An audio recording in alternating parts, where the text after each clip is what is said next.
Hello, welcome everyone. We're just gonna let the room fill up a little bit and then we'll get started in just a minute.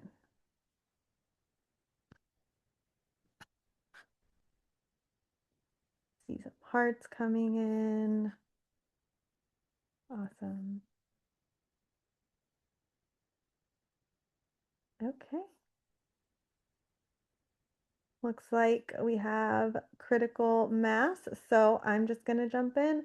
Um, Welcome, everyone. I am so excited to be here. I am so excited to be here with these wonderful panelists and with all of you to talk about a subject that is very near and dear to my heart as a disabled parent. My name is Dagny Brown. I'm a co-director at the San Francisco Disability Cultural Center. The DCC is a program of the LC and Lily Cox Haven of Hope with major funding from San Francisco's Department of Health and Human Services Agency, Department of Disability and Aging Services.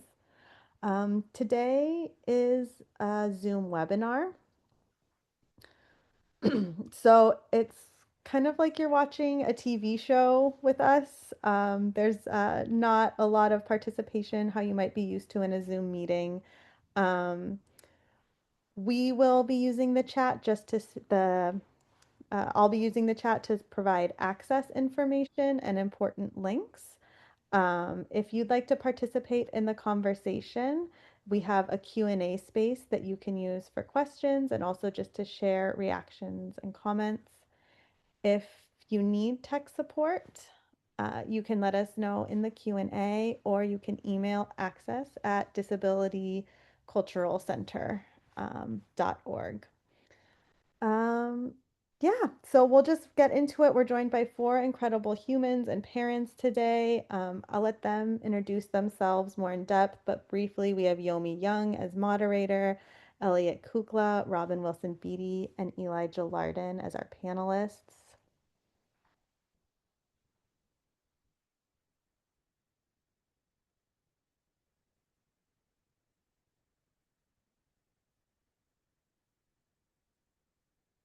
A lot of finger spelling.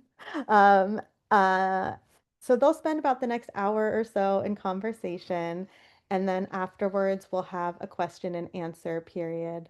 So you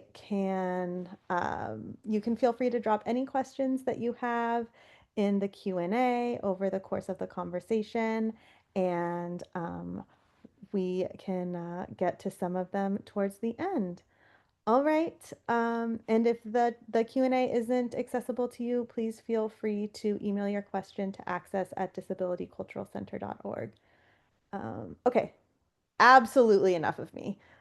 Please join me in welcoming Yomi, Eli, Robin, and Elliot for our conversation on disabled parenting.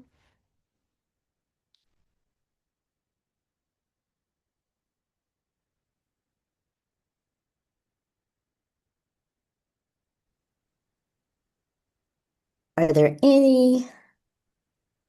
Okay.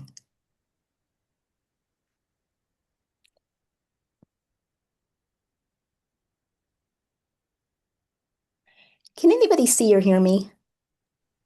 Can I get a thumbs up We see from? you, we hear you. Yes, thank you. Okay, so that probably sets the tone for what's going on with me today. I'm on a bit of the tech struggle bus. My name is Yomi Young. And I mean, the struggle bus should be very familiar to all of us who are parents, right? Because like every day is a different struggle and also can be really wonderful and complex and joyous. So thank you for joining us in this conversation today. I got really excited about this panel when I started seeing everybody reacting to it on socials and saying, "Yeah, this is amazing." And so what I want to invite everybody, the participants to do is like throw emojis at us, give us some thumbs up, let us know that you're with us, even though you're not like directly engaging. That will let us know that, we're hitting topics or hitting, sort of those emotional buttons that are resonant for you. And then there's going to be a Q&A part where we'll try to get to a lot of your questions. Again, my name is Yomi, and I am the parent of a preschooler. She is 3.5. It's really important to throw that half out there. And to bring her into this space, I'm wearing the beaded necklace that she made in preschool last week. She doesn't even know I borrowed her necklace. She's going to be so surprised when I go home and she sees that I'm wearing her necklace. And what she'll proclaim is that we're besties now. So, I have a built-in little Brooke best friend who is my entire world. And I came to parenthood through adoption. I was I call my daughter Jelly Bean. I was Jelly Bean's foster mama from infancy, from the time she was just like brand new baby, and our adoption was finalized in when she was around 17 months old. And to give you just like kind of a sense of how I hold that reality of us being a family that was formed through adoption. There are families built through adoption that they really celebrate that day, right? That court date, which was a really emotional, impactful day, but we don't celebrate that day. Because for me, the day that the judge finalized our adoption signaled it was just really the state affirming what was already true, which is that this was my daughter, I am her mama, and we are a family. So instead, we celebrate a family day, and that is the day that she came into our family, the day that I first held her in my arms. And I think that there are so many layers to this and things that we can get into, but I'm really excited to be in conversation with Elliot and Robin and Eli, who I know. Some of you I know better than others. In full disclosure, Eli is Jelly Bean's godfather. And so Eli is a member of the MVP village. Eli and his wife Christina are two of my best friends, and they will often, at least I'd say, if not monthly, about every 6 weeks, they will take Jelly Bean for the weekend, which this mother really appreciates. And that's, and part of the reason that that is important is one, I need to recharge. I came to motherhood later in life. I became a mom at the age of 50. I have osteogenesis imperfecta, which doesn't mean anything except to say I have brittle bone disease. I'm a little person. I use a wheelchair, and like mama's in menopause. So as my body is changing, as I age with my disability, as everything about me changes, there's no way that I could be an effective parent to Jelly Bean without support and without a strong village. So before I tap the panelists to talk about how they came into parenthood, I wanted to just take a minute to give some snaps to the DCC for this amazing panel description, and I want to read it out loud. So, disabled people make incredible parents. Hey, yes, we do. Yes, it's a blanket statement, but it's a cozy blanket because it's true. It doesn't matter if the relationship is biological, foster, adoptive, or chosen. We are uniquely prepared to meet our children as whole people from day one. It's that magical affirmation and unconditional love that we give freely because we know the value of every single body, mind, emotion, thought, and action. To keep it real, though, the physical, mental, and emotional demands of raising a human, let alone in an ableist world, it's a lot. So we're going to talk about all of that. And I think I know a little bit about the panelists, but I'd say the person whose parenting I know the least about is Elliot. So, Elliot, I would love to start with you. And if you just share whatever you feel like sharing about how you came to parenting and tell us a little bit about your family. Thank you for that question. So I'm Elliot. I use he and they pronouns. And I have a 7-year-old kid, almost 8, which is astounding to me. I also came to parenting somewhat later in life. I was 43 when my kid was born. And, you know, I didn't realize this would be your first question, and I'm sitting with how to answer the question of how I came to parenting. I will first say that we also really have a village, and that is crucial to it. That I have a 3 adult household. I live with both my wife and my ex-wife. Um, Baby, that's a whole different webinar. We won't get into that. I'd love to know how that works. Who is a live-in auntie, just to say, who from, she was from a whole different era. And that's the only family that my kid has only ever known, has always been a 3 adult household. And honestly, I'm so incredibly grateful for that as someone with dynamic disabilities that are constantly, my care level needs are different from day to day and sometimes from hour to hour. And something that I was reflecting on when preparing for this panel is the way in which that in some ways matches childhood, in that my kids' care level needs are constantly changing as well.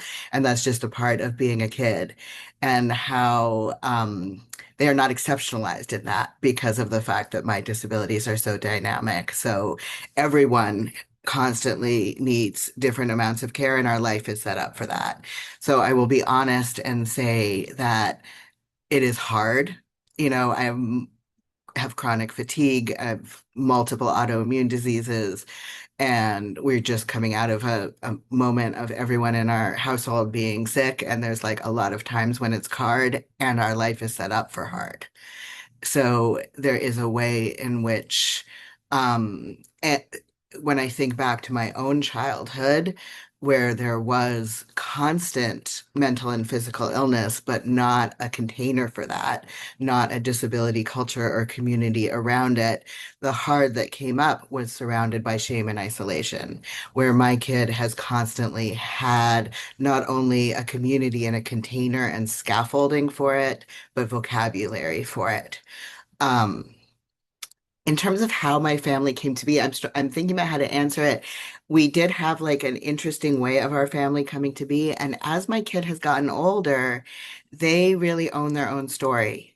So I will leave it at that for now, which is one of those interesting things of Love that. having a kid getting older, is Yeah. figuring out what part is your story and what part is your kid's story. So Okay. thank you All for right. that I question. love that. Let's put a pin in it right there. Yeah. My daughter is gonna reach the age which is gonna be like, why are you taking my photo? Don't put it on, whatever. I get it. They autonomy. And so I really appreciate that, Elliot, about your child being able to tell their own story. Um, Eli, hey friend. And Eli, you Yomi. don't have to answer the exact same question. Um, Well, can I but just interrupt you and say, like, I thought the over-under on me crying was going to be at the 10-minute mark, and why are you crying? you made it the 2-minute mark. My sensitive friend. So This is Eli, emotional. I know. I wonder if you could just like really like quickly Yeah. like give us like the 30,000 foot about your family, how you came to parenting, and then I would love if you could talk about, even if you want to have a response to what Elliot said. I'm really intrigued by this thought of like building that scaffolding, right, Mm, for our families. Go ahead. yeah. Yeah.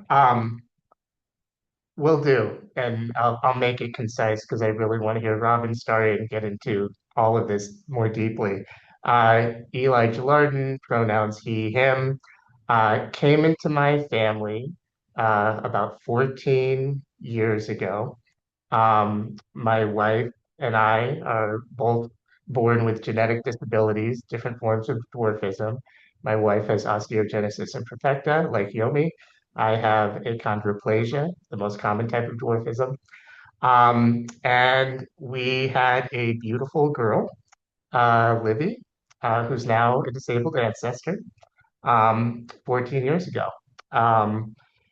It was an amazing journey, um, a journey that also tackled and continues to tackle both my own internalized ableism and the ableism that's all around us. Livy was born with different disabilities than my wife and I. And we also have a amazing son, Livy's younger brother, Sage, who is 11, which means he is in middle school and doing all the middle school things. Um, and yes, as Yomi mentioned, we are chosen family and God family. So Sage and Jelly Bean are also very connected.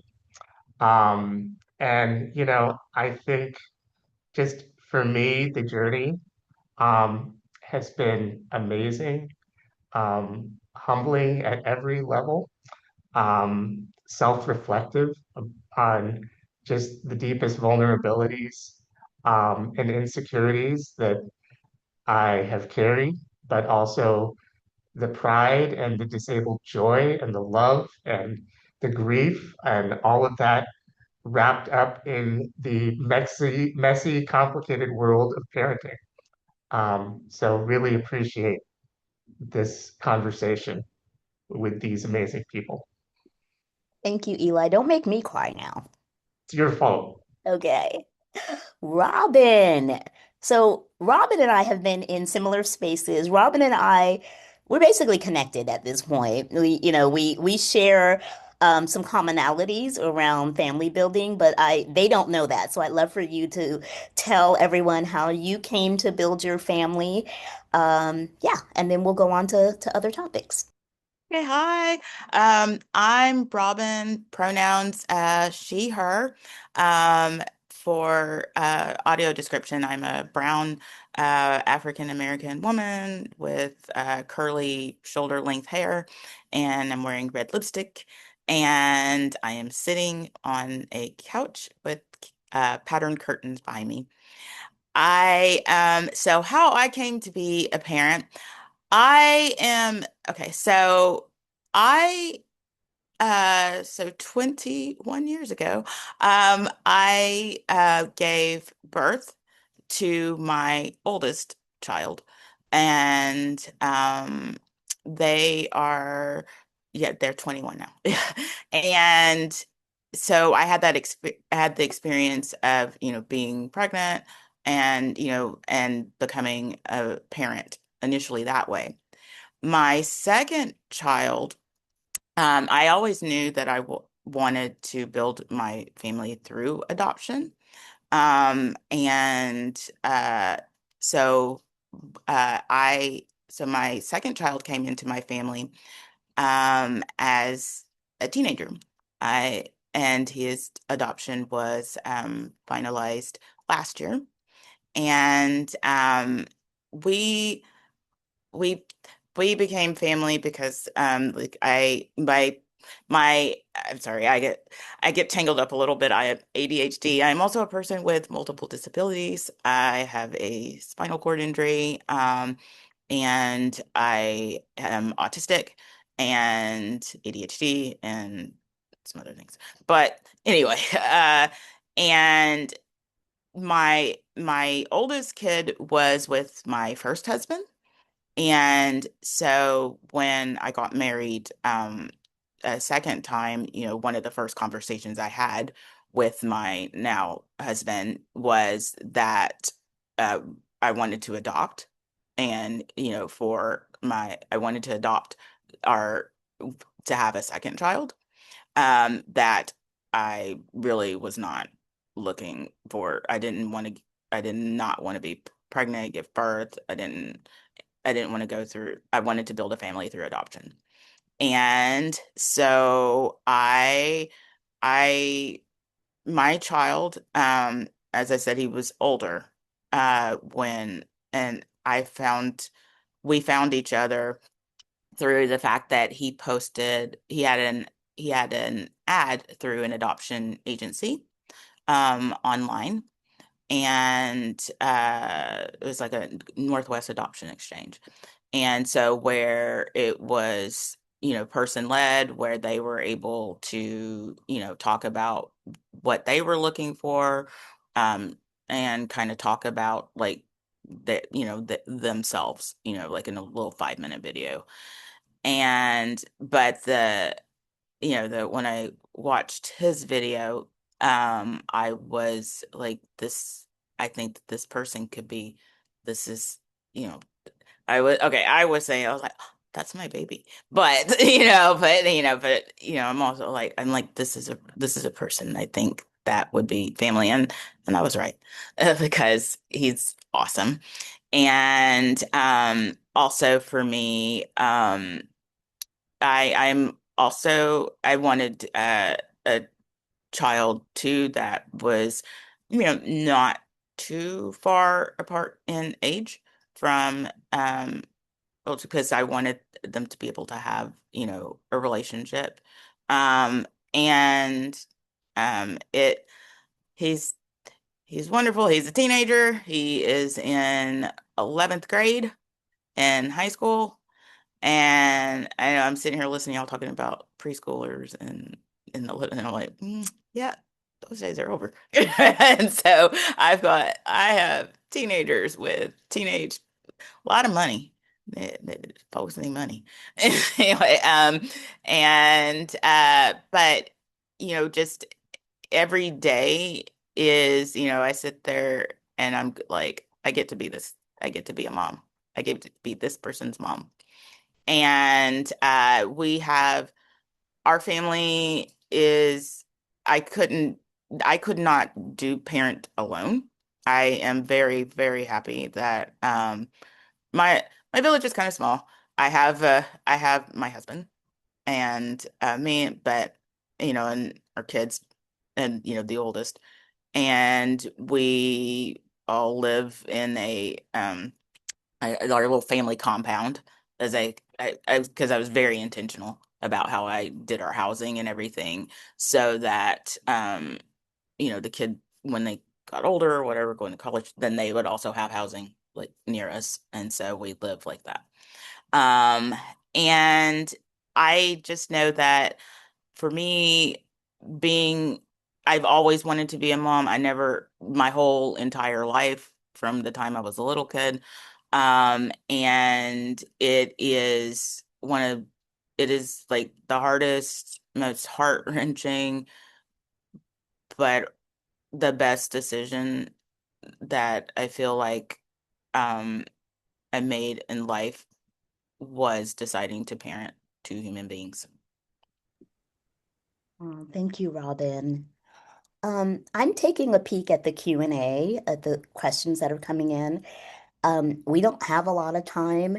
And so, um, with my fellow panelists, thumbs up or thumbs down, I think I'm going to take the facilitator's prerogative and let's start getting into some of these questions and we can start having more of our conversation that way because people are asking some really interesting questions that I think we want to give a lot of thought to those answers. Would folks be willing to like spend the rest of our time together having more conversation around people's questions? Okay, great. So, the first question, and I'm happy to take this one, is around how did you build your village? And is it like mixed ability? Mine is. I So it's an ever widening circle. I have my family, my given family, my blood family, and then when it was not my intention to um, adopt my daughter, I was um, fostering with the intention of helping to reunify families. Um, the path changed, and the path for Jellybean and I to stay together forever as a family was presented, and I accepted that path. And as part of that, though, I had to have a lot of um, like really real conversations with the people in my life. Here's what I will say. A lot of people love babies and like kids. Not a lot of people want to be involved in caring for them. So I had to really understand what are my resources. Because a lot of people are like, let me know if you want to I can come over and hold the baby for 2 hours. I don't need that. Hold the mama, you know? Um, maybe come over and, do a little bit more than hold the baby for 30 minutes. Like I would maybe like to crash out for 4 hours, take a nap, take a shower, or whatever. I'm not saying it's not helpful, but I'm saying that as a new parent of an infant, I needed more than that. I needed actual, real, consistent um, support that I could count on, that I could schedule, that I could rely on. And so I had to have really real conversations with the people in my life and ask them if they wanted to be part of this. And then the other thing I did, and so that's kind of like a mixed ability group. But my daughter has, I named 12, a combination of like guide parents and godparents. And those, I would say about half, it's split, are very intentionally disabled people that I'm in relationship with, deep relationship with. And that's important to me as a parent that my child have lots of examples of ways of being disabled in the world. And that these would be adults that she can have a relationship with at whatever level each feels comfortable. So I built my village intentionally. People are joining and kind of like stepping out of the village as my needs change, as my daughter's needs change. And what I have found is, and yeah, I'm in therapy. Before I say this, be like, go to therapy. I'm in therapy. What has been difficult for me is around being okay accepting care. Because it's one thing to theorize about collective care and being part of a community and all of that. And for me, it's a whole different thing to have a lot of people in and out of my house. It was very emotionally charged and challenging for me to navigate the child welfare system. It brought social workers, it just brought the state back in my life and in my business in a way that I have worked really hard since I left college to make sure that I don't have to deal with that anymore. And then suddenly I did. So I was really intentional about building my village. But there's some other really interesting questions, and I'll just see who wants to answer. Um, let's see.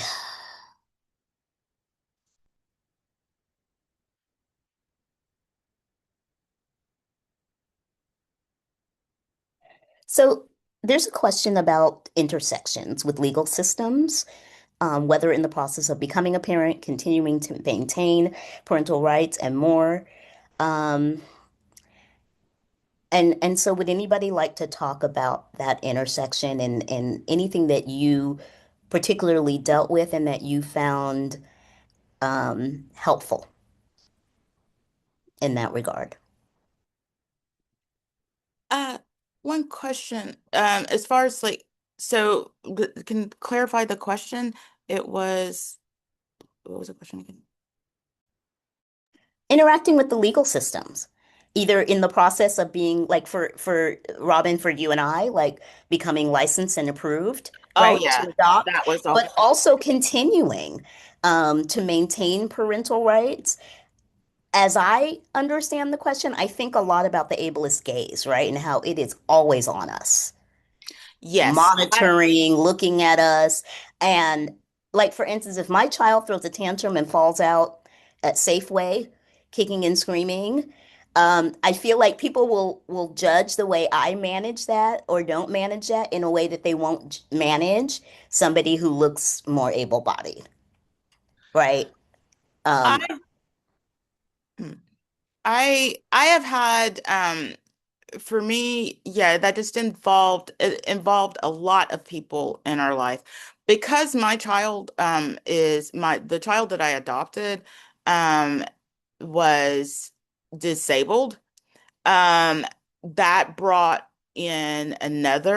that brought in even more scrutiny and things because of the label that he had, and it's, because of trauma. And he had labels related to his behavior and things like that. And so, yeah, there was I had to take, matter of fact, I had to take 45 extra hours of classes because of his diet, because of his labels or diagnoses. Um, the, and also I was given a lot more roadblocks when it came to adopting him because I adopted Xavier through he was sorry, I just mentioned, I'm sorry, but he's fine with that actually. We're open on social media about who we are. He was in another state. So we went through a process called the Interstate Child Placement Contract. So I was having to deal with social workers and workers from two different states. So I had the state of California and the state of Washington all up in my business and my husband's business and our bank accounts and everything. So, and because, like I said, of his labels or whatever, that was an additional 45 hours of classes, but it also threw up roadblocks as far as he had this particular social worker who was convinced that this would be a failed adoption and was doing everything. I felt like was putting all of these almost impossible obstacles in place to where he couldn't come here, like basically saying we had to have some basically like an on-call behavioral therapist that would come into the house to work with us, all kinds of different things like that. Um, and So it was a those lot. it was a Yeah, lot. it Yeah, was a so lot. yeah, there were things. So yeah. Okay. Thank you. Elliot, there's a couple questions in chat around like now navigating not necessarily the foster care system, but just child rearing, right? In the age of COVID and infectious diseases, and when you have a compromised immune system or autoimmune disease, or where you yourself are susceptible, can you talk about navigating that? Yeah. I'm like, Because these I kids bring home everything. If there's a yes. cold or a virus to be caught in this, my child will bring it home. Yeah. Yeah. I'm like, that was one of my biggest fears going into this even before COVID, because I have ME and I have lupus and colds and viruses are my biggest triggers. So and I know what it is like being around small children. I've been a very involved godparent and have many nibblings. So I was absolutely terrified about this. And then COVID hit when my kid was a year and a half old. So this is such a complicated and difficult issue. And I will say there is not like an easy in where I'm answering this from a moment where every single member of my household just came from an intense respiratory illness that my kid brought home. So I will say that there's not an easy answer to this. Um, and it turns out that my kid has a set of learning disabilities and auditory processing and um, sort of learning challenges around um, hearing and speaking that makes masking in school extra challenging. And together with language, like there was a point around language acquisition where we just had to make some really difficult decisions around masking, which was something we didn't see coming. And it was like access need conflicts. Um, so it's like got even more complicated. So I, my only answer to this really is that it is a constant weighing of mitigation issues. Like it's like, oh, we are going to do this, which is going to expose us, so we're not going to do this. We don't have like, we just absolutely don't, you know, send our kid to school or, you know, make other choices or keep our kid masked at school all the time. There are people in our position who would. We did not do that because of their learning, their very specific learning needs. We were lucky enough to be able to find a school that is very open air and does mask when there are outbreaks of respiratory issues, and that has been a godsend for us, frankly. Um, and it is extremely difficult. It's like a constant, extremely difficult challenge to balance. And I would say yes. I mean, my family, when my daughter um, went to early Head Start, um, everybody was like, if you send her to daycare, she's going to catch viruses. And I'm like, yeah, but I got to go to work. So she got to go to daycare. Right. So yeah, there's like a little bit of like this judgment and shame around it, at least for me that I experienced around it. I didn't feel ashamed, but it was just like some judgment and question about, isn't she a bit young? Because like at 4 months, I put her in daycare because I'm a solo, like I have to earn, I got to pay the keep the lights on. And it is true. She started bringing home viruses. yeah. At 6 months, she got COVID and then gave it to me. It was scary and nobody wanted to come over to take care of us, understandably. One or two people did come over. They masked up and came over. But I would say if you have serious health concerns, right? If you get sick a lot and you're really susceptible to viruses, especially like if the consequences of you catching a virus is way more unforgiving than say like the next person, I would I think you just have to take a lot more considerations when you think about becoming a parent, especially of a really young child where they're developing their immune system and they just pick up a lot of illnesses. My family kind of lovingly referred to my daughter as Typhoid Mary because she kept bringing viruses to all of us. And but like to be real, I'm older and like her grandmother, my mother, she's not the same grandmother that she was to my nieces and nephews because my siblings had children in their 20s and 30s. Like everybody in my world is older. And so to expose them to a sick child a lot it's been something that I've had to really mitigate and sometimes it means I can't be around people that we really love and that we want to spend more time with. So And I will add that it gets better. it does get better and then it gets worse again. No, it does get better.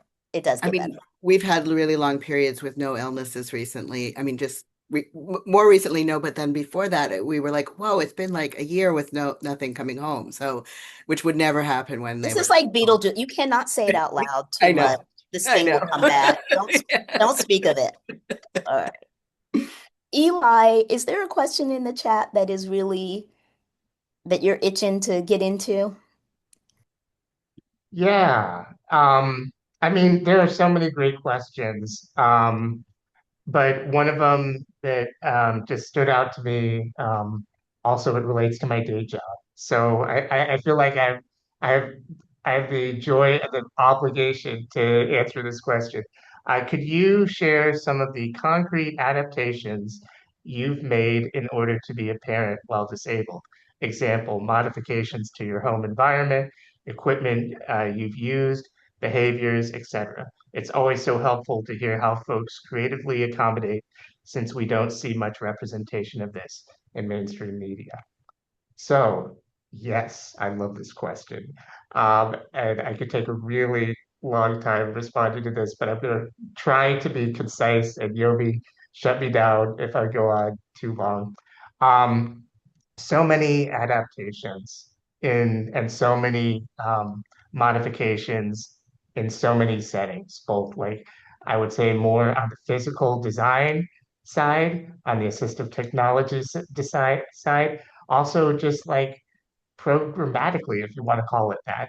I'll start with, one of the big adaptations or hacks we found early on with our family, and especially with our daughter, was how important water was to Livy's development. Um, Water is therapeutic, it's complex, it's complicated, but for our babies, especially when they were young, especially for Livy, it was water therapy in all of its forms. Doing that in community with other disabled children, with other disabled parents. We were part of an amazing program called SNAP in Berkeley, which was a water aquatics program for kiddos of all ages. But for our son as well, and really for our whole family. My wife grew up in the water. I'm more of a dog paddler, but I'm cool with the water. Um, Having water as a medium where you're weightless, you're in um, a, a setting and a space that gives like greater latitude to comfort for my family was a massive just benefit and adaptation that we continue to be a water family to this day. Adaptive gardening. So parenting is stressful. Both of our children, our daughter was very tactile. Our son is also tactile. Um, Adaptive gardening and having a backyard that we modified over time because I know how expensive home modifications are, and I feel that brick by brick, literally, accessible path by accessible path, making a backyard, especially, and I also recognize there's privilege to having a backyard, but making our backyard adaptable for our family, so that our daughter, who again was very tactile, and sensory focused, could play with rocks, could play in her garden. So my wife and I could do our own form of garden therapy. Um, our son kind of picking up bugs and following everyone as a young child, especially during COVID when that was an incredibly isolating experience. Um, the other piece of adaptation or modification that I'll speak to is assistive technology. One of the game changers for my family was when we crowdsourced and fundraised uh, for my family, for my wife to purchase a Firefly. And Yogi was a big part of that. These are the um, add-ons, the wheeled devices that you can put onto a manual chair and turn it into a vehicle that can get on the playground, that can get through a lot of the settings that are not accessible or at much less accessible levels, the beach, the park, the trail, the baseball field, all of the spaces where kids play where accessibility is not necessarily um, prioritized. And then just the last piece on adaptation and modification, and it goes into a deeper discussion, which we can or may not be able to get into, is how important it is to create inclusive and accessible spaces in childcare, in your child's school, and the role that the challenge and the opportunity we as disabled parents have to advocate like hell for our kids in school, in childcare, in non-home settings, for their access needs and for our own access needs as their parents. Absolutely. Thank you for saying that. I've noticed in the chat, I see Liz Henry giving a lot of good resources, and some people are talking about Through the Looking Glass in Berkeley. I want to shout them out. So I was able to borrow a lot of adaptive baby equipment and parenting equipment through the Looking Glass. I borrowed for 2 years a wheelchair accessible crib. So I was always worried about leaning over a crib and being able to lift my baby out. And they adapted cribs and you could just borrow them and I didn't have to pay for it. And the door slid open and I was able to pick my daughter up that way. They adapted carriers for me so that I could strap her to my body when I was in my chair and all of that. So that's really important. The resources are out there. And then somebody else asked a question about having a spinal cord injury or something, and like, what do you do when your kid does run away from you? Tell her to come back. I mean, kids run away. Here's what I will say. Toddlers and babies run away from their parents. They run away. That's what kids do. I have a lot of conversations with my daughter about safety. I have put the fear of God in her about, so you know those Amber alerts that go off on your phone? Like when we're somewhere and that alert goes off, she's like, "What's going on?" And I'm like, "A child was lost." She's like so afraid of being lost. She knows to stay with me. When she has run away from me, I figure out ways to catch up with her. Other people at the playground, whatever, like, got her. Other parents will tap in. They get the struggle. Their kids run away too. When I was being licensed to open up my home to be a foster parent, the licensing lady was so freaking ableist. She was like, "I don't think that you're really fit for a young child because what if they run away from you at the playground?" Anyway, kids run away. What I have found is that other parents tap in. If they see it, they're like, "I got her for you." They bring her back. I have a conversation with her about not running away. And then there are consequences like, "We're just going to leave now." Like, that's just like my parenting style. Like, we will do a lot of things that you want to do, but if you're not safe, safety is number one. And safety for us involves safety for me. Safety, we are a disability-centered family. And so we have a lot of conversations about safety, about mama's access. My daughter knows if your toys are on the floor, they are subject to being run over and broken. If you care about this thing, please pick it up from the floor so that mommy doesn't run it over. Kids are so smart. My daughter was picking up her own toys as soon as she was able to walk because she didn't want her things broken. And she knows that access from mommy is really important.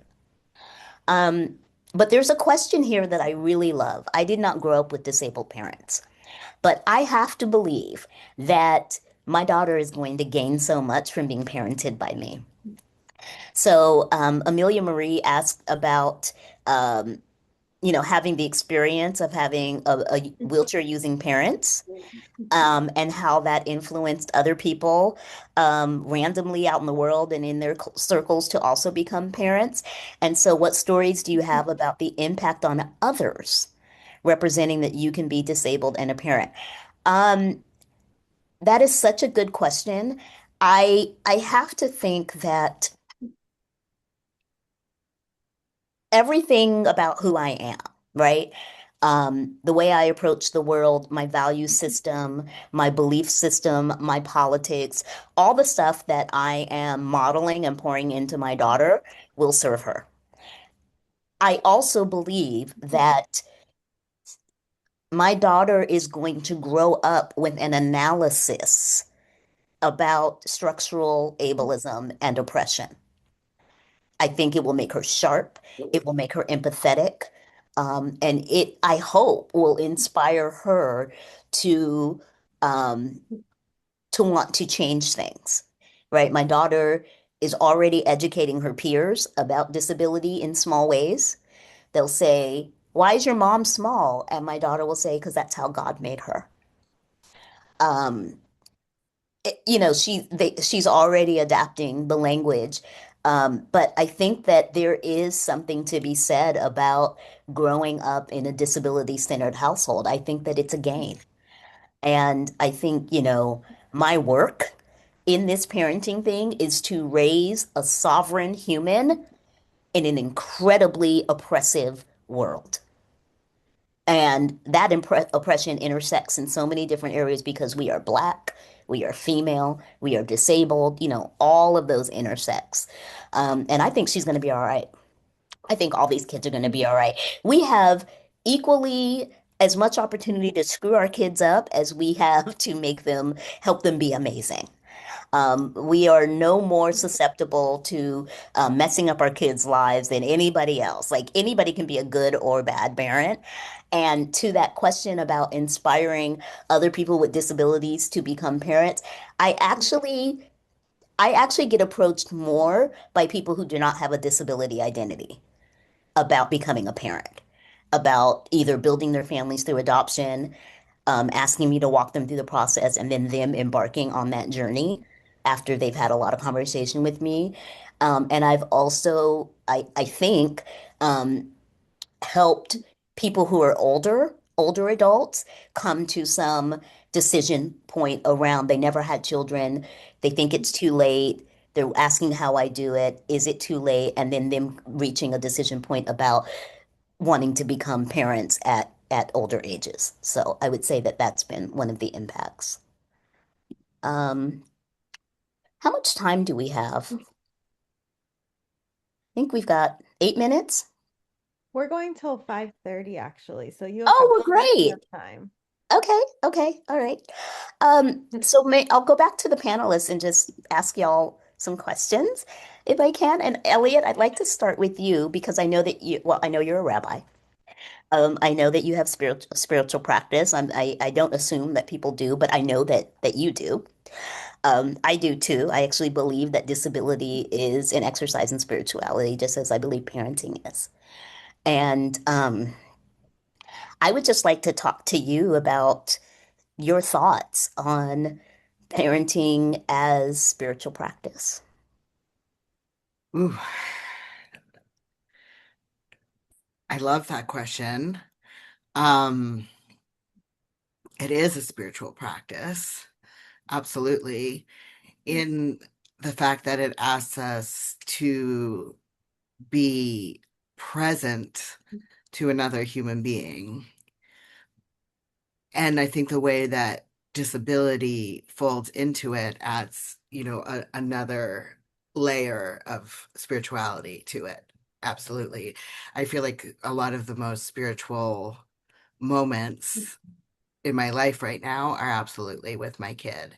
And one of the things that was a surprise to me about parenting was how much my kid like came with operating instructions, how much my kid tells me what they need at every step of the way, and how much of parenting is like profound listening. And in a way, disability prepared me for that, in that so much of living with disability is listening to what my body and mind need, and that my kid is constantly in different ways telling me what they need. And I thought that I would have to, have a plan. And it turns out that so much of parenting is responding. And being ready to constantly change the plan, which also for me, again, with a dynamic disability, being like ready to have some kind of structure, some kind of containment, but also to constantly change direction. For me, there is a spirituality to that. There's also what kind of like a motto in our family is all bodies are different, which there is a spirituality in that, and it's something we've taught our kid from like a very young age, and they teach it back to us constantly, which kind of intersects with the last question you asked. Um, and it very much fits with my vision of the divine, and how we're created, that we are supposed to all have different bodies, and that we see all bodies reflected in a different way. And it's been this amazing thing to have a kid around who's doesn't have to unlearn the idea that we're all supposed to have the same body, but was raised with the idea that all bodies are different, and that all bodies are supposed to be different. And at least, and they're starting to learn now that there's another perspective. They're 7, and they're learning it from media and school, but it's still their baseline. That they come back to that all the time. So they will respond to, still as they've learned about their own disabilities, that's been exciting, and a pride piece for them to learn the way that their body is different. And when we meet people with disabilities, they have a natural curiosity and an excitement about, oh, here's another way of being different in the world, like as we should, and there's no like fullness to this of needing to unlearn internalized ableism that is still in me. There's this sort of natural, profoundly spiritual for me that I'm learning from my kid all the time, curiosity about the world of like seeing someone with a new disability and their first response is just to want to learn more because there's no shame attached and there's no judgment attached. There's just like, oh, there's a new way of being in your body, the new way of being in your mind, and also a natural sense of belonging and community of like, so I feel like I could say more about that, but I'm like, whoa, that's a big question. I could keep going, but I'll stop myself here. Thank you for asking. Um, Robin, I have a question for you about because you have a teenager Mhm. who you've shared has disabilities. Yes. Um,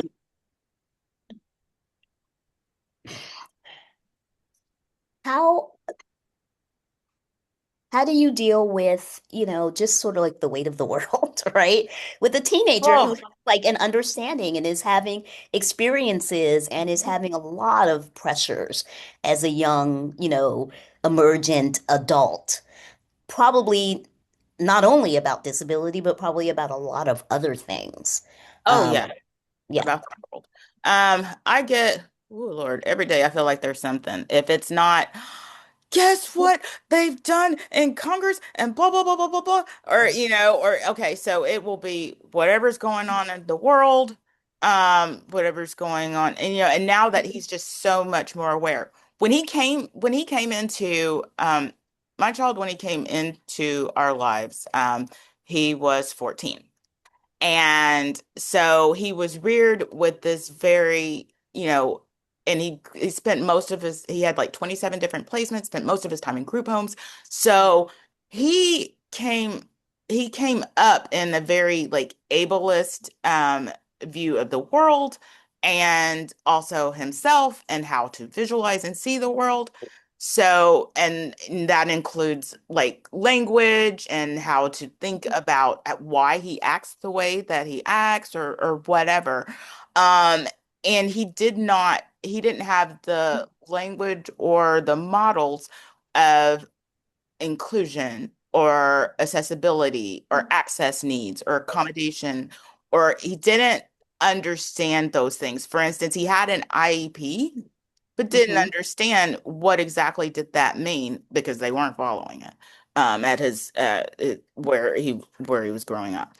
Um, and but teaching that was a whole thing of teaching him that he is whole just as he are, that we are whole as we are, that people are whole as they are, and that people have the right to access and inclusion. And so now that's how he visualizes the world. Like he was like, oh my gosh, that was not accessible because they didn't have a way for anybody to get in unless there were steps or whatever. Or Yeah. he understands about image description because we do have people in our lives because my friends I have, you know, I think majority of the friends that I actually do things with and hang out with, they are disabled. So he sees that. So he knows like my best friend that I have here is visually impaired. So he knows the importance of audio description or understanding that, some people might like that. He also has learned, things like etiquette, like don't grab a blind person, arm or whatever. Don't touch somebody without asking them.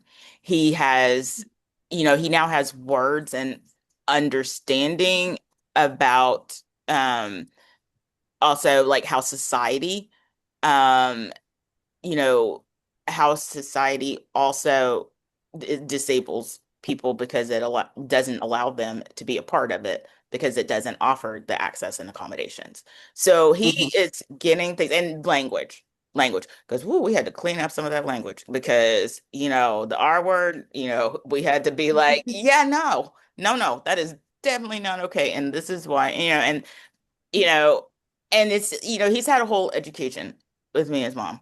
And Hmm. so, with crip camp, meeting people that were in crip camp, being able, I take him with me everywhere.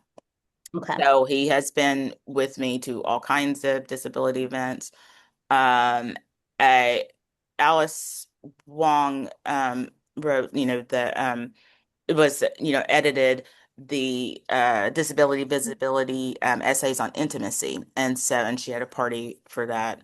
And and I brought him. That was like one of the first events that he came to. Like he came in our house, and like the next month, I'm like, here we go. We're going to, this event. Mom has an essay in the book, which he read, and I was like, oh, I don't know if this is appropriate, but whatever. But that, and he got to see, interactions, and seeing that some people use communication devices to talk, how to, wait and, be patient when you're having a conversation. Um, and, just all sorts of different ways. And so now he's just constantly thinking out of the box, Hmm. in that way. And I see that, but I also now see how he's proud of his identities, like he's autistic, and proud, and he's out about, being autistic. That's And he amazing. and his IEP, is all up in it. He is part Good. of that process. He understands why and why we're asking for certain accommodations or what he needs. Hmm. And he realizes that, you know, that's not like special privileges or anything like Yeah, that. yeah, yeah, yeah. And so he's getting to understand a lot more of that. That's important. I often will, you know, tell my daughter, you know, the issue is not that mommy can't get into this space or go up the steps. The issue is like the thing, the way it was built. It's not, I'm not the problem. Um, we're going to be sharing some resources. I think Dagny, it's okay if we because this panel, like everybody on the panel, I think has some good tools and resources and things that they've utilized. And so we'd love to be able to share that with everybody who's interested. But Eli, I was wondering if you could just talk a little bit about some of the resources that you and your family have found helpful. And maybe especially as you navigate the school system, because Yeah. your child has a disability. You have two children. You have two children with disabilities, and you had to advocate for them in schools as a disabled parent. Thank you, Yomi. Absolutely. Happy to touch on that. So I mentioned that, our daughter had a very different and unique and very rare disability, different than ours. She had a rare form of developmental disability called schizencephaly. And it's, one of those disabilities that doesn't, present a lot. So there's not a lot of resourcing or understanding, especially in the school setting, in the school environment, on how to support a child with that unique disability. Um, we were very fortunate early on that we reached out to our local parent training and information center, family resource center, and family empowerment center, which at the time was Dredif in Berkeley.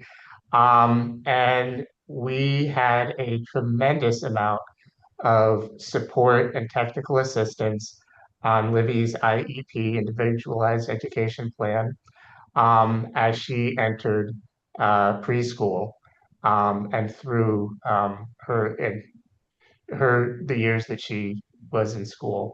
We continue to use those resources for our son, who has a 504 plan. So, not an IEP, but still by law, a protected plan under the Americans with Disabilities Act.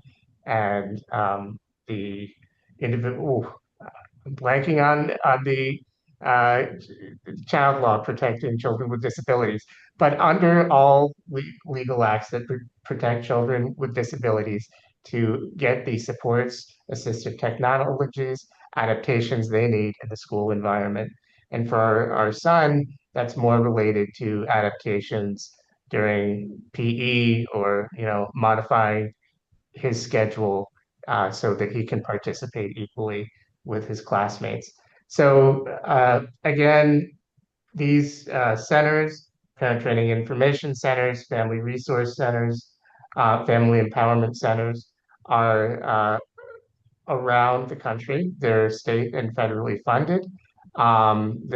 You can look them up, and we will also provide that as a link. But just through my own family's experience, it's so important, especially as disabled parents, because for all the points that everyone here has made about, the ableism and the, preconceptions already built in, that we build that circle of support to help our families navigate the school system, which is complicated for everyone, but we know is stacked often even more complicated and challenging to navigate for disabled families.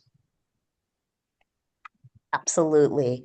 I mean, I have a, uh, we're always advocating for our kids. My daughter doesn't have any disabilities that I'm aware of at this point, but like I'm still, she's in preschool and stuff comes up around bodies and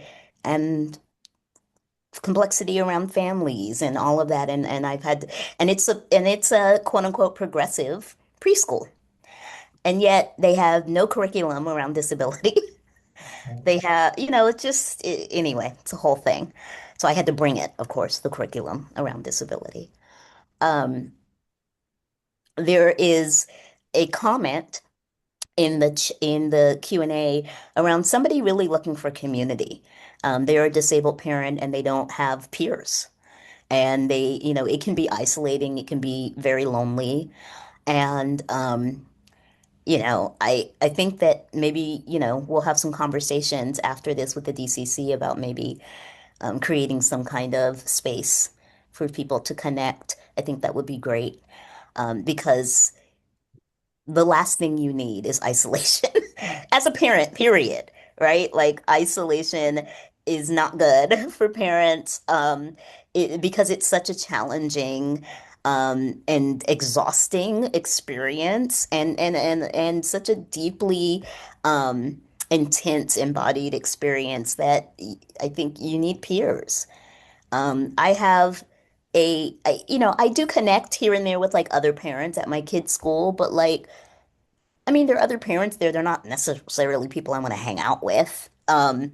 We do the birthday parties and all of that. I will say that, little things have come up around my daughter will get invited to a birthday party, and then I reach out to say, is the house or the place where the party is being held accessible?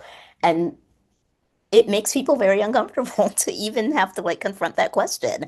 And I'm being very straightforward about it. I'm not saying my daughter can't go. I'm saying I will make a plan for my daughter to get there if she really wants to go, but like I need to know if I can get in your house. And it people feel put on the spot around that, but like that's their stuff. That's not me. I'm still gonna ask the question. Um, yeah. Anyway, Elliot, you pulled out a question that I think is really good. And I wonder if you want to take a stab at it. It's how have your disabilities shaped your parenting philosophy? And how have you seen that reflected in your kids? Like, for instance, what awesome things do your kids say or do or know about the world that other kids might not? That's a great question. I love this question. I feel like I see all it shapes my parenting philosophy in so many ways. I mean, one thing that I'll speak to is something I've written about, which is that I was really scared before having a kid about how much rest I need as someone with chronic fatigue. And something that I learned was that rest was something I could enjoy with my kid. and that actually rest is I'm like, sorry, when? At what age does the rest with the kid kick in? I well, cannot wait. well, for me, it was actually kind of from birth because it had Okay. to be that I, did a lot of vertical, or is it vertical or hard? I'm dyslexic. I don't know. Lying down parenting became like is a core way that I parent. That is and kind of lazy parenting period, I would say is like a core part of my parenting philosophy and connects to that like spirituality of parenting is like a core way I parent is just with a lot of spaciousness. So that means that like we spend a lot of time, and I am lucky, I will say that and it's hard to know chicken and egg that the like neurotype of my kid has worked for it. But like we spend a lot of time where I'm not getting out of bed today, so they build a fort around me and we color in the fort and we spend a lot and they have like a whole vocabulary around this is going to be a lazy day. This means, and my wife also has chronic illness. Like, no one's getting out of bed today. We have um, baskets for lazy days. We have like a whole language around rest in our household, but we make it fun. And we have from the beginning, there's special snacks that get eaten in bed. And we also have a lot more lenience. Like, we have way more lenience, for example, around screen time than most families I know because we have. First of all, you need to say that again. I'm going to say this. Screen time is a parenting tool. I Exactly. And if know you're there's a lot out there around. Don't ever let your kids look at screens. Look, It's screen not time is a sustainable parenting for tool. disabled parents. And No, I just want to no, it's say not. that like really loudly. Don't be shamed about it. Like Don't be ashamed of any of these tools, the lying in bed, the eating the snacks in bed, or the screen time. we Yes. spend a lot of time, like right now, my kid is really into the Muppets, which as a Gen X parent, I'm thrilled about. We spend a lot of time, we're spending a lot of time right now watching the Muppets and eating cookies in bed. And there's a lot of spirituality to that for me. And a lot of deep connected parenting time. And my kid had like that is in terms of kids, my things my kids says that you don't expect a 7-year-old to say. They say things like, rest is amazing. And you really maybe you need rest and like will encourage and when I'm flared if I do kind of push they'll be like, why are you pushing? Rest is amazing. And if I'm like, I'm going to work even though I'm flat, they'll be like, wait a minute, rest is amazing. That's like a value Oh, of our Elliot, I family. love that. I love that. And it's what I've written about this because it was like from the beginning and it still is. And they've actually never pushed against going to bed, which is kind of amazing. Sometimes there's like procrastinating in bed because like bedtime gets extended and fun and whatever. But like bedtime is one of the like spiritual hearts of our family because rest is so crucial to our survival that we have culturally made it the Mm, center of our lives. mm. And Moss will, I didn't mean to say my kid's name. Our kid will often suggest to us, let's all lie down. And we have like, we all will get into the same bed. We have, things we do like wrapping up like a burrito and all sorts of things, but they My will. daughter likes the burrito thing too. But Yeah. I actually love that, and I might steal that and talk to you more about how to cultivate that so that, but also I have a preschooler, so their bodies are sort of wired for go, go, go, go, go. Um, But our kid does a lot of go, go, go, go, go too. And I will say that there's a lot of times where we're lying in bed and they're literally jumping on top of us, like, or yeah, jumping all around us. yeah. And I have a brittle bone disease, so my daughter can't really do that. Yeah. And I talked to her about mommy's fragile and I mean, she still flips around and stuff in bed, but like, I have rules around like, go do that in your bed. You can't do that in my bed. You have to be careful. Um, Can I add one thing to that? yes, please. Which has to do with both rest and what you were saying about your specific access needs, and also to do with the question, which is that all parents have limits, whether you're disabled or not. And when Absolutely. your access needs, what I have learned is when your access needs are so clear, it's a gift to your kids. So, like, I didn't know what my parents' limits were, but when you hit up against them, it's painful and confusing. And when your parents are hiding their limits, it's like When confusing. they're just losing their shit instead of just like But talking like I mean, yeah, yeah, But if you're like, you can't jump on me because of my bones, or I need to yeah. rest, even though I need to rest 16 hours a day and no other parent does, that is actually something your kid can adapt to. And everyone before my kid was born was like, how are you going to manage sleeping 16 hours a day? My kid is completely adapted to it. That's just the limits of our household. And that lets my kids set their limits for what they need too. Yeah, and I think that's really important. I feel like that is sort of the through line for disabled parenting. When you have a disability-centered family, right, where disability is honored, where it's dealt with straightforward in a straightforward way, where you don't use weird euphemisms and dance around it, and where you can work through whatever internalized ableism. When you have a disability-centered family, all of these things, right, it's adaptation. And we become habituated to to like the rhythms of your family. Um, yeah. Um, yeah, and I just think about the things that my daughter just finds to be very, very standard that maybe other kids don't have. But there's a question that I wanted to address. Somebody said they were beginning the process um, they're beginning to process that having a biological child may not be best for their health. And they're mourning, they're experiencing some mourning around that. So I will share that I tried to have a biological child. I was not able to get pregnant, and I went to fertility specialists, and I got a diagnosis of infertility when I was in my like late 30s, early 40s, and I had to grieve that. I had to grieve that. Um, And I allowed myself to grieve it without apology and without having to explain why I felt grief around it. Um, in the same way that other people who deal with infertility like don't have to explain, why that is hard news for them, or why, because there were people that would be like, well, why? Because you think that, having a baby will make you a real woman or something. And it's like, it wasn't that.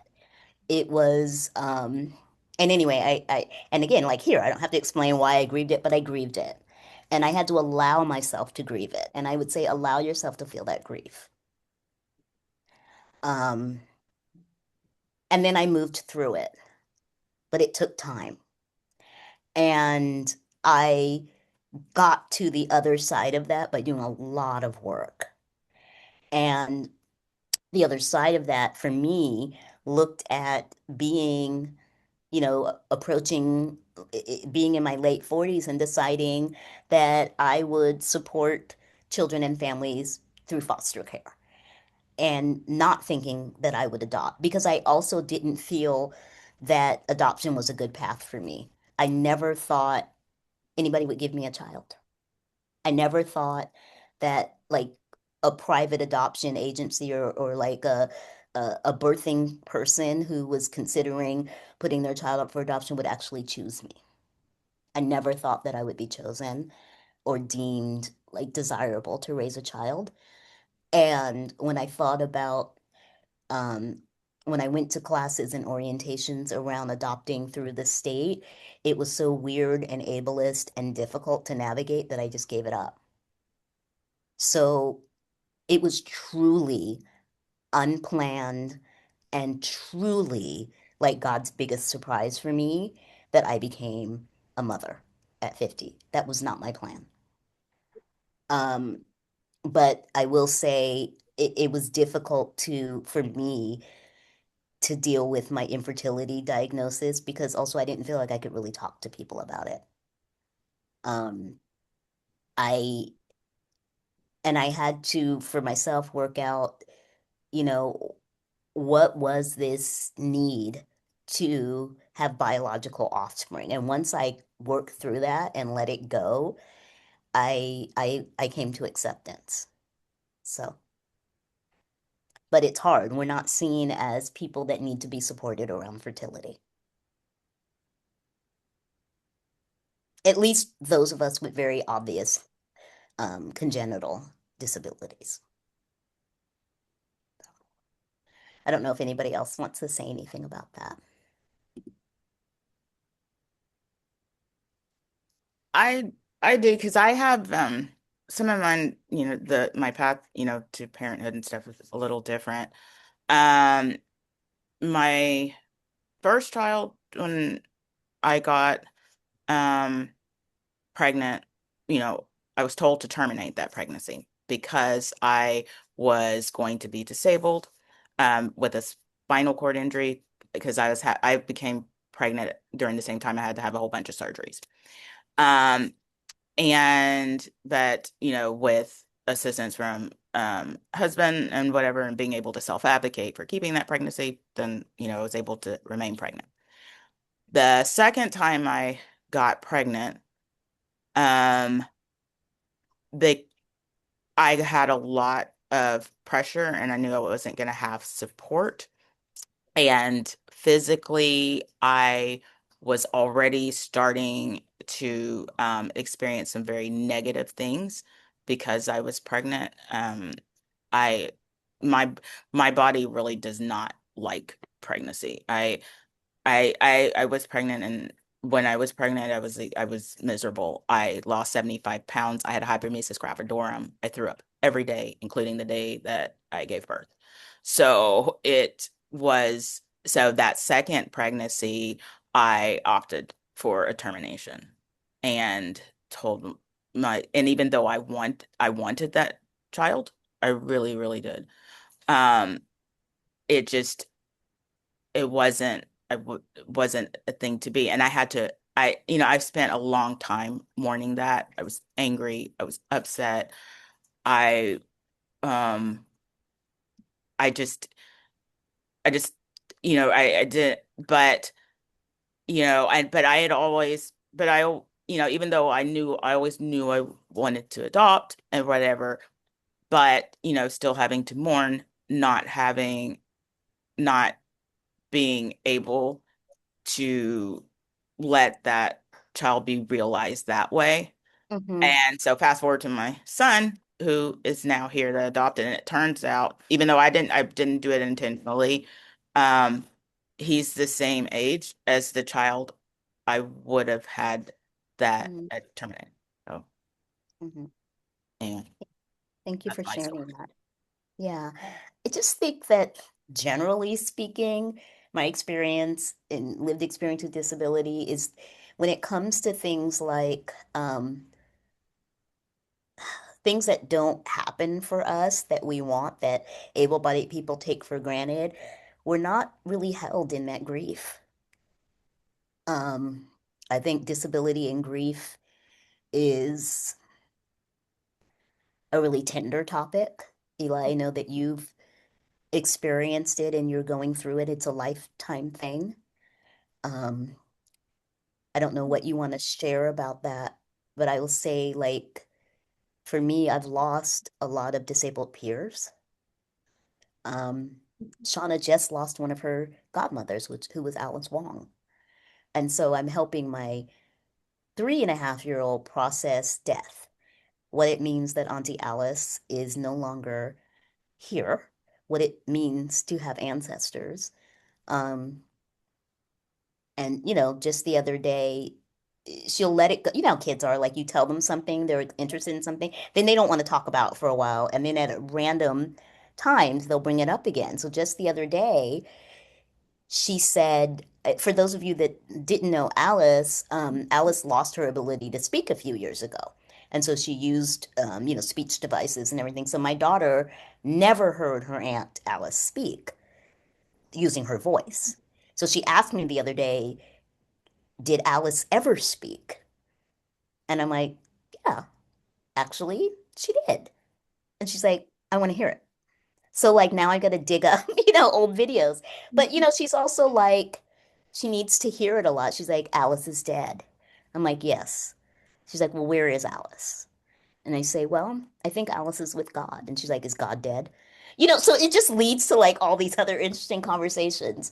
Um, but helping my daughter navigate this particular loss, I'm learning as I go. And Eli, I don't know if you Um, feel comfortable sharing anything about disability parenting and grief. yeah, happy to. Starting with part of, because part of grief obviously is pain, but it's also joy. And one of the joys, ooh, I think I could get through this one. One of the joys is seeing Jelly Bean and Sage bonding, recognizing that Sage lost his older sister and has his own grief journey, along with, you know, my wife and my grief journey. But he can be a ally and a peer as an older chosen sibling to Jellybean in her grief journey. And they both shared Auntie Alice as well.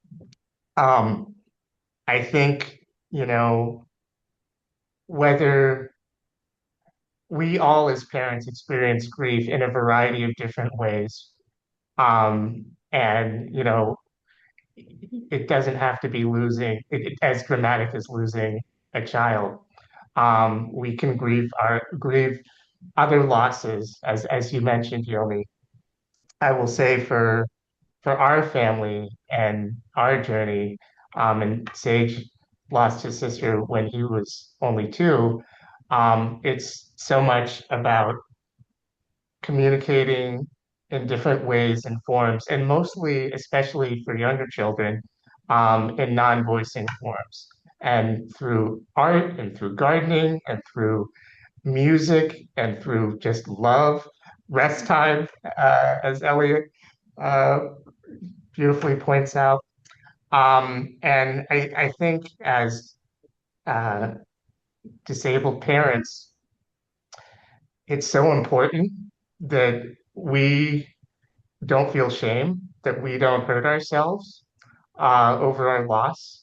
And I say this from almost 10 years of my grief journey. It's so important that we don't go into the ableism whirlpool of, you know, doubting ourselves and our competency and our ability and just loving all components of our being, of our children, of the people we've lost in our lives, and talking about it and expressing it in a variety of different forms, or expressing it through advocacy or through action, as long as we're not harming ourselves. Um, and just the last piece I'll add on this, um, and it's Alice related as well. Um, Libby was non-voicing and Alice was losing her voice. And so what what I hold on to vividly is the connection, the disability connection that they shared in the time that they were together. Ah, that's a beautiful, beautiful vision to and thought to end on. Thank you, Eli. Um, thank you, Eli, Robin, and Elliot, for this conversation. I feel like we didn't even get to everything I thought we would get to, but we got to, I guess, what we should have and what was meant to be in this space. So thank you each for sharing about your parenting experiences. And thank you to everyone that stuck with us through the last 90 minutes. And I'm going to turn it back over to Dagny. Um, wow, I'm truly speechless, y'all. Thank you so much. Thank you to um hmm, cool. Eli, I caught your cold. There's something in my eye.